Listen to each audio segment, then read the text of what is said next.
আসসালামু আলাইকুম, কেমন আছেন সবাই? আশা করি সবাই ভালো আছেন, সুস্থ আছেন। আল্লাহর রহমতে আমরাও সবাই ভালো আছি। তো চলে আসলাম নতুন আর একটা দিনে নতুন আর একটা ভিডিও নিয়ে। তো আজকের ভিডিওটা আমি সকাল থেকেই শুরু করলাম। আজকে অনেক দিন পর আবার এই চিনি দিয়ে গুঁড়া দুধ দিয়ে পরোটা বানালাম। ছেলে খেতে চাইলো, এই কারণে ওই দিন বানাইছিলাম, ওর কাছে নাকি অনেক মজা লাগছিল, তাই আমাকে বলছে আম্মু আমাকে ওই দিনের মতো আবার পরোটা বানায় দাও। তো এই কারণে আমি রাত্রেই আটাটা মেখে রাখছিলাম। তো সকালবেলা উঠে এখানে আমি আগে ছেলেকে পরোটা বানিয়ে দিচ্ছি। এখনও বিছানা গোছগাছ কোনো কিছুই কাজকাম করি নাই, উঠে আগে ছেলেকে ব্রাশ করাই দিছি। আমি ব্রাশ করে এখানে নাস্তা বানানোর জন্য বসে পড়ছি। তো এই তো কথা বলতে বলতে কিন্তু আমি বানাইলাম। কেমনে বানাচ্ছি আপনারা অবশ্যই দেখেই বুঝতে পারছেন।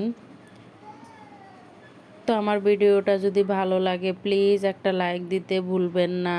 আর আপনি যদি আমার চ্যানেলে নতুন এসে থাকেন, আমার ভিডিওর কোথাও যদি আপনার একটুও ভালো লাগে প্লিজ আমার চ্যানেলটিকে সাবস্ক্রাইব করে রাখবেন। আর আপনি যদি আমার ভিডিওটা ফেসবুক থেকে দেখে থাকেন তো চাইলেই আমার পেজটাকে ফলো দিয়ে রাখতে পারেন। আর আপনি যদি এই কাজটা করেন আপনাকে অসংখ্য ধন্যবাদ। তো কথা বলতে বলতে আমি পরোটা কিন্তু সবগুলাই বানাইছি, 3টা পরোটা বানাইছি।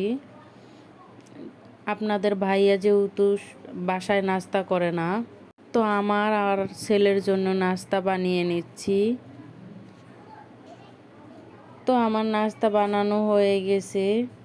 তো এখন আমি আর আমার ছেলে খেয়ে নিচ্ছি। এই পরোটাটা এমনিই খাওয়া যায়, কোনো কিছুই আর লাগে না। আর এই তো কথা বলতে বলতে আমি বিছানাটাও গোছগাছ করে নিছি।